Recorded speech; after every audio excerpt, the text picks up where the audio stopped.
I would like to bring up Punit Soni, as well as Steve Farkas, the Assistant Dean for the College of Business and the Director of the MBA program. He's going to serve as our moderator tonight, and we are very grateful and looking forward to an interesting conversation. Thank you very much.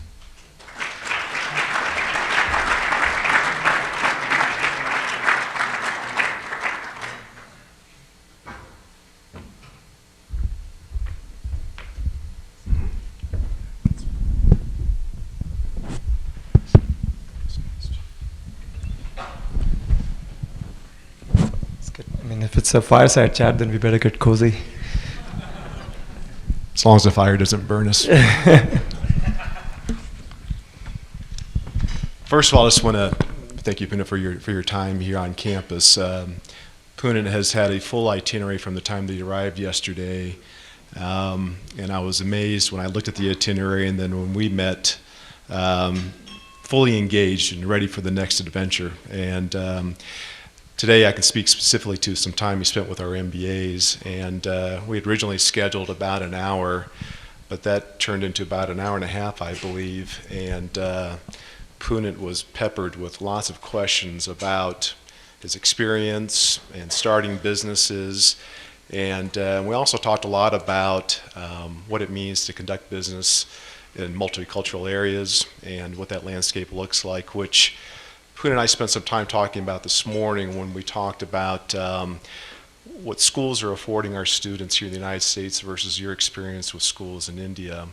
We talked a lot about the ecosystems that are created in each when we think about entrepreneurship and starting businesses, and how important it is to breed this idea of innovation and creativity. And you had shared some insights as to what really differentiates that environment over in India, and I thought it might be helpful for the group here to hear from you about what that looks like. Great. First of all, thank you. My voice is a little hoarse now. I spent the last 2 days talking to different groups of people. So if I sound a little, vague, then pardon me. First of all, I'm very glad to be here. I think that for a long time after I graduated, I kept wondering, I should find my way somehow to university and spend time with folks there and try to re-engage. And so I'm glad to Craig and Mary and others for providing this opportunity. I would say that in terms of ecosystems, one of the things that we talked about in a previous conversation, if you want to build an ecosystem, a self-sustaining ecosystem of entrepreneurship, there are usually, in my opinion, 3 things that are fundamental. One, you need a great university. Second, you need to have role models and examples and companies and startups around you that you can look at. And third, you need access to capital.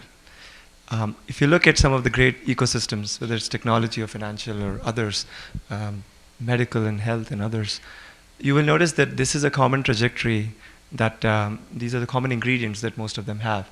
In Bay Area, we have Stanford and Berkeley.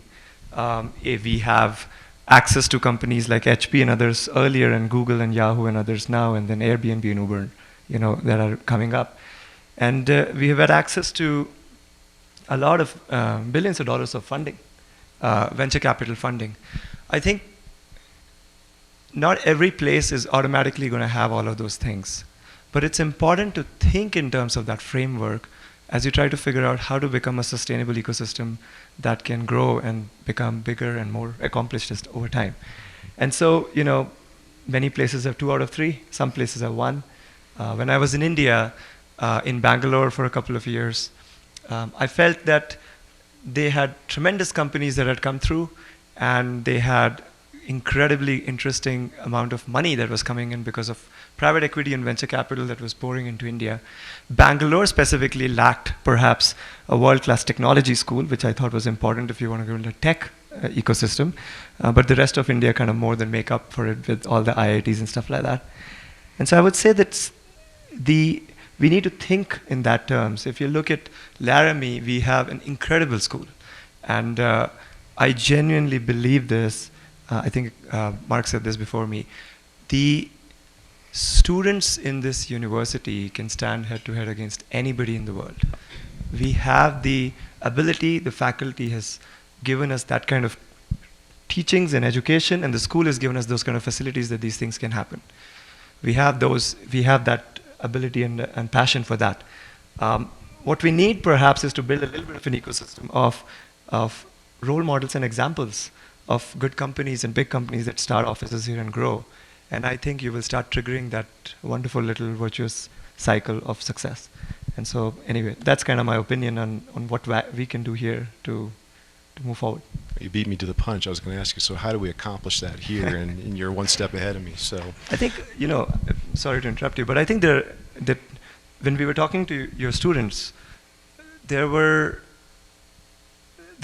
two ways you can do this. You can of course kind of consider, let's build a ecosystem, like a technology ecosystem that Bay Area has. It's a little bit of a longer process, but what you really need to do is establish relationships with companies, start offices. I know a bunch of new companies have started here recently. And then over time, start building that ecosystem where students, when they graduate from here, have a lot of opportunities to just stay here and then build companies and so on and so forth. But the other thing to do is to embrace some of the things that we are spectacularly good at. Our energy research, I saw the facilities and it was spectacular. Being case in point, there are obviously others that I'm naive and don't know enough about, but I would probably pick those and I would work hard to kind of roll the university around those areas where we can proudly say we're the best in the world, and then use that to create this ecosystem. And then there is a beautiful halo effect that happens that kind of moves on to other areas also. You also talked a lot today about the importance of our students gaining international experience.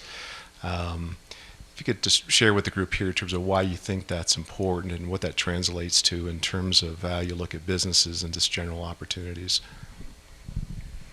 I think it's important from the perspective of business, and we can talk about that. If you have the cultural context in working in different areas, then you have the ability to get things done. The way I could, and the anecdote I'd given was, most of my working career has been in the US. And for me to go to India for a couple of years was no different from any of you guys to go to India for a couple of years. I had never worked there. I thought I knew the culture. I, in fact, had a unique disadvantage in that people thought that I was Indian. But then when I would start working, it was obvious that I had no clue about how to operate. And I think that there are nuances in working in international settings that teach us a lot about how to get things done. For example, in Bay Area, in a typical corporate setting, I would say, let's go, here's basically the plan, we're going to make this happen. If somebody tells me they're going to do something, it's going to happen. Contracts are all on written paper. I know that if I sign something, it's going to be honored.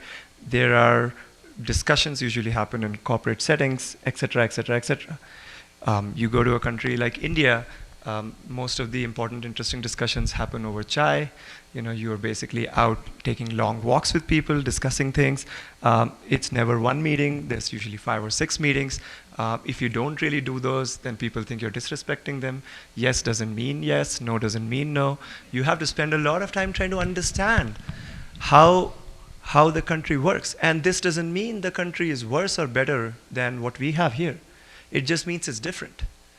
And if we don't understand that difference, and if we don't understand that we have to embrace it in order to be able to get things done, we're going to fail.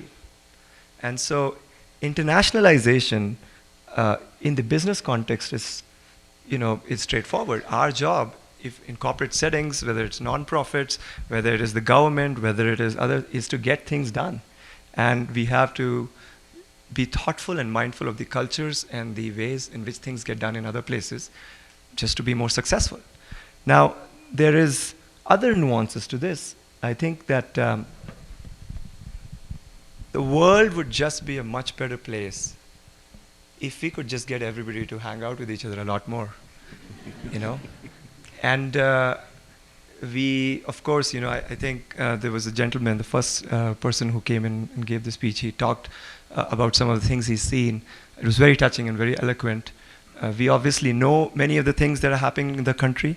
I'm not here to make a political statement, but I do believe that whether you are on one side of the spectrum or the other side of the spectrum, the best way to solve all problems is to just make sure people can spend time with each other. If you actually spend time with, let me pick a country, Iranians, you would realize they're such wonderful people and the culture is so beautiful and there is such great food and they're so smart and good at what they do. And all those cliches would wear away, just like the Russian soldier cliche worn away for you or wear away for you when you went to Norway. I think we will become a better country, a better community, and a better world if we could just spend time with each other. And so internationalization and the education involved in traveling to other places and doing stuff is not just critical for you to kind of learn more and the student to do better. It's critical for our future. We're just going to kill ourselves over time if we don't spend time with each other. So great insight, and as you can imagine, when the students are hearing these stories, it really puts things in perspective relative to what I need to be doing with the time I have left here to ensure that I'm more globally aware and take advantage of a lot of the great resources that we have identified here this evening. Punit's covered a lot of areas relative to business and internationalization, and looking at opportunities. And when we were talking earlier, we talked about the fact that because of the group that we have gathered here, that it would be important to extend the opportunity for our folks here to ask some questions of Punit relative to his career, opportunities that he sees here in the state, opportunities he sees here at UW, and ways that fundamentally that we can organize ourselves around these opportunities that he's identified. So with that, if there are individuals here that would be interested in asking some questions, we'd like to begin that. Hi, thanks so much for being here. Could you talk to us a little bit about the processes you've seen in offering women leadership roles and mentoring them? You said women in leadership roles. It's you've touched on an area that's very, I would say, real to me right now as I work on my startup. We are a very small startup. We started about a few months ago. Before that, in Flipkart, my team was about 3,000 odd people, so pretty big team. In Google and in Motorola, I had pretty substantial teams. And so there was a lot of processes in place that I could check off and say that we've at least kind of paid lip service to diversity and all of those things. When I went to India, for example, one of the first things I did when I went there was I said, give me a breakdown of men and women across roles and titles and levels. And so what you see is a huge percentage of people, I would say 40-odd% of entry-level people were women. And then somewhere along 30s, it's like just a sheer drop-off. And basically, we ended up with like 10% of middle-level management was women. And then when you went to senior leadership, 0, maybe 1, so literally negligible.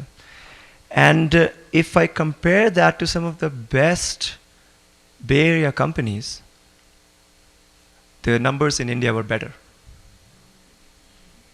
So we, for all the talk and sensitivity and all of that, have a very long way to go to actually make sure that we can do these things right. My startup today is very small. It's basically 3 people. I hope that if everything goes well, then by the end of this year I'll be 10 people. If I don't do something special and figure out a way to fix the pipeline, I'm going to end up with a team of 10 men by the end of this year. I know it. I can see it. And I have limited money. I have to move as fast as I can, so I have to hire people. And I have to make sure that I'm thoughtful about this. If I ended up with a team of 10 men, my team is messed up culturally. I know that when the 11th person comes and the person's a woman, it will be just different and difficult. And so I think things that we can do, and we can talk about many of the concrete things we can do, but the first thing we can do, whether we are, men who are leaders or women who are leaders, is to just be sensitive to this problem. Especially in STEM and in engineering, it's a real problem. It's a serious problem. If you're not sensitive to this, there is no way you can even start to fix something. So that's one. Second, I think that if the trick to trying to solve this problem is in the pipeline. I am never going to hire somebody just because that person's a woman. But I definitely can work harder to get 10 women in pipeline, while I have probably 6 or 7 or, automatically 10 men in the pipeline. And then I can do the work I need to do to actually vet out and see who's a good person. So it may be that to create that pipeline, I have to do more work. But that is work done, that is useful. So I would say that one of the things we need to do is we need to just work harder to create pipelines. I can spend a lot of time talking about STEM education and all the things we should do at entry level and how we should get, middle school girls to come and visit us and high school girls to take engineering. Yes, those things should be done and we should do all of that. But at this point in time, functionally, if I have to solve this problem, I can't wait for some high school student to take engineering so I can hire them in the next 10 months. So this is what I have to do. So this is important. The other thing that's important, and stop me if I start talking too much. You can, this is an area that I'm passionate about, so I'm going to make my job easier. The other thing that I can do is we need to embrace the notion as a society that at the point that we have kids, the responsibility of raising the family is not just the core family, the husband and wives. The responsibility of raising the family is the communities. We all need to chip in. And this means that, I should have mother's rooms in my office, so that if the baby has to be fed, the mom can bring her baby to work and retire to the mother's room. I should have simple, almost trivial things like pregnant women's parking right next to the door. I should have paid sabbaticals and time off when the mom needs to be with the kid, because no matter how much egalitarian stuff we do, the truth is there is a part of our life when women have children that they just have to be with them. I should make sure that their positions are safe and that their promotions happen and that they can grow based on their competence and not just on the fact that they had to take 6 months or a year off to do things. I should make sure that there is daycare and at least I can subsidize some part of it. And hopefully it is on campus or in and around where our office is so that it's easy to drop off the kid and bring them back. I should make sure that kids are allowed into the office. Why can't we let kids just come to work? In Google, by the way, we did that. A lot of people just bring their kids over. It was generally very good for stress levels, and in general didn't do like the efficiency was as good as ever. So there's a lot of different things we can do and be creative. When I went to India, I had set up many of these things.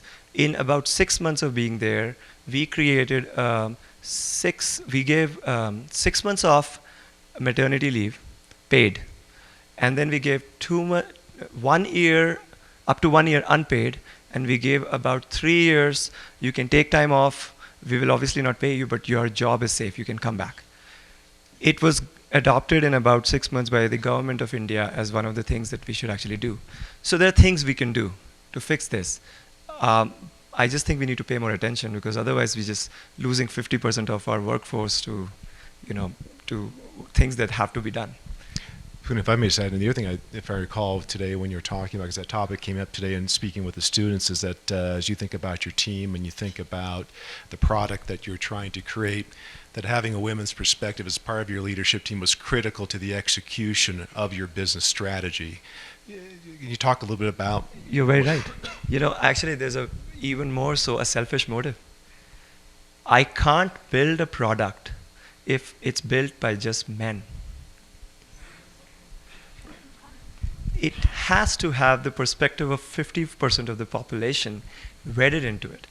If I'm building something that is going to be, unless I'm building a men's product and nothing else and it's just going to be for them, even then, by the way, it might be better served if women can give their opinion. because, I mean, if we were left to our own devices, we'd probably wear crappy clothes and walk around here and there. So it's better to get, it's better to get that perspective. For product development, it's essential that you actually have perspective of major stratas of the society. This isn't me saying let's get perspective of a small minority. I'm talking about 50% of the world. And so you're right. I think there's a very selfish motive there. Great companies tend to have very thoughtful women leaders at all stratas, and we should try to make that happen.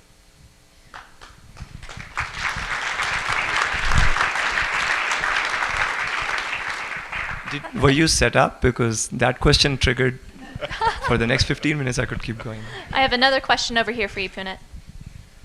Punit, so being a Silicon Valley insider, switching to business strategy, could you talk kind of, maybe or give an opinion on where things are going with the FANGs? You had Facebook and Microsoft, being started by geeky founders, and then you have Airbnb and Uber being started by salesmen, more or less, who understand technology.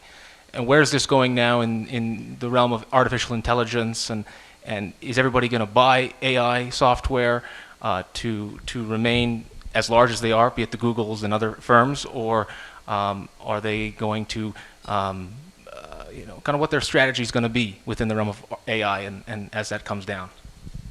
I feel that someone has given you some key trigger points so that as soon as you talk about things, I'll go for 15, 20 minutes. I'll try to keep this one more brief. I think that, let me talk from the perspective of what I think our role in as a technology hotbed should be. Some of the things that we're doing right and some we're not. I think that one of the big motivations for me to come back and go to Bay Area again and go start a company was because I genuinely feel we are in the middle of this massive transformation of whole new set of technologies that are coming up. And in about 5 years, the landscape of all the things we're doing is going to fundamentally change. US and Bay Area specifically is by far the leader in terms of all of these things. I do believe that gap's narrowing though over time. And so it was important for me to be back. We're seeing a lot of different business models come up, ride sharing and all of the, what I call inventory sharing, things that have huge capital invested in them that can be used by other people and in return generate value. Car has a lot of capital. It sits around for 90% time, does nothing. Uber actually helps you take advantage of that. Houses have a lot of capital. They sit around for swaths of time doing nothing. So then Airbnb allows you to take advantage of that. I think one trend that we are seeing is, and we should see, is anything that has a lot of capital and sits around and is not being used for chunks of time potentially have the same kind of business models that can play in. And I think that's been playing out for the last few years. Artificial intelligence is, to me, a fundamental force that's coming. And whether it's going to take 5, 10 years or 20, 30 years, it's going to completely change almost all the functions that we do. Some people think artificial intelligence is going to lead to, massive, losses in job, and AIs will basically become students and teachers and professors, and AI will be doctors and engineers and all of that. I have a thesis around artificial intelligence being an additive technology, assistive technology, and I believe that we, along with AI, will be able to do the kind of things in faster time that we have never imagined. There's a real possibility that major diseases might actually be gone in our lifetimes. There's a real possibility new ones will pop up, but there's a major possibility that some fundamental problems in our infrastructure, the way we actually think of, how, some societal problems like healthcare or poverty is, there'll be huge changes that'll happen. There's also a real possibility that we might end up in a place where a lot of people get unemployed and lose their jobs, and there's a huge societal upheaval. Which of these two happens depends upon how we approach these technologies and what we do. And here's where I think we as technologists have a special burden, and we may not have done enough to be cognizant of that. I think that the Bay Area specifically sometimes wraps itself around in its own bubble, and we think that I have no, I don't judge mobile games and building whatever Tinder and all the other things. They all have their value in some way or the other. But we think building these products and getting to billion-dollar valuations and then basically selling or going IPO is basically what we really need to accomplish. Places like Uber, etc., have generated a lot of value, but I do believe we should be thoughtful about our social impact. And what are we going to do with the fact that jobs are going to fundamentally alter themselves? How are we going to train these people? How will we think about what role does technology play in this world 20 years from now? We may be at the cusp of something as similar to what happened when the steam engine was invented. The Industrial Revolution and some of the things that happened led to a large number of people in the previous industries losing their jobs. I contend the steam engine came, all the weavers kind of over time lost their jobs because the mills showed up. There was huge societal upheaval for 20, 30 years, maybe 50 years where all of these things happened. We may have that. And if we have an understanding that that's possible, when we build our technology, we should build it in a way and be thoughtful about it in a way that we can potentially create these new jobs of the future. And if we can't, then we should start thinking of things like basic income, basic living wage and stuff like that. Because without that, we're just doing half of our job. We're creating technology, but we're not thoughtful about the impact on the world. Did that answer your question? Okay, we have time for one more question. Make it a good one. If not, I'm going to jump in. I think it's all you, Steve. All right. So one of the fun things we had talking about today was talking about your experiences here at the University of Wyoming. And we talked about when you think about the programs and how we're organized here at the university, how our students, we know that they can compete on a global stage. I can't let you go without talking about your experiences here and how it's prepared you to do the things you've talked about and how it's translated to some of your successes.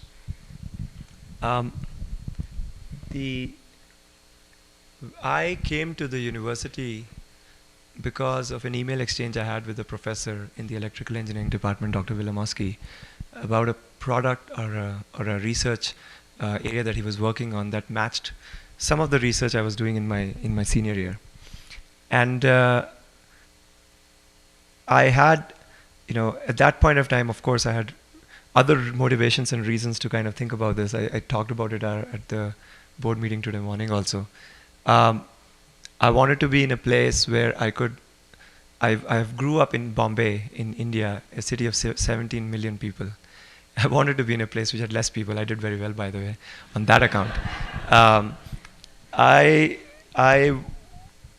But there was something else that actually helped. The university gave me a graduate assistantship. The university, took care of my health insurance. The university gave me a tuition waiver. The university made sure that there was somebody who one of the students actually drove down and picked me up. The first night I had no idea where to stay, so I was sleeping on somebody's couch in somebody's house. Everywhere I went, there was always somebody who was happy to talk to me, spend time with me, as I was trying to figure out not just a new country, but a state, a culture that's unique and different from everything that I had grown up in and seen. I don't think I had a single festival, holiday, or long weekend where I actually sat around by myself trying to figure out what to do. I had, local families inviting me to Christmas, Thanksgiving. I was barbecuing on 4th of July. I was out and about. I was embraced by this community. And, that was 2000, it's 17 years. And I contend, and I say this with a lot of love and pride, that a large part of whatever little I've had succeeded in my life with is because of you guys and the University of Wyoming. So thank you. Thank you so much for your programs, and thank you for the structures and frameworks you provide. Because when we have them, we have the need and the ambition to go and do really, really cool and big things. And you guys provide us the steps, tools, and the ladders to actually go do those things. To me, that's the most significant, feeling and thought that I have about this university. Please continue to do that. Please continue to embrace that, accelerate it, do more of it. And it's not just a one-way street. When we actually bring in international students here and give them these structures so that they can do these work, they bring with them a lot of perspectives that can actually help local Wyomingites kind of see what kind of places and countries and things and culture the rest of the world has. Not everybody has the opportunity to go to Paris or Norway or or all the other places in the world. So you should try to bring the world to you. And I think the international program does that. And so please continue to do that. Support your international students. Support, and I think in return they'll probably return the love a million times over. Thank you. Well, thank you for being a great ambassador for the University of Wyoming. Thank you very much.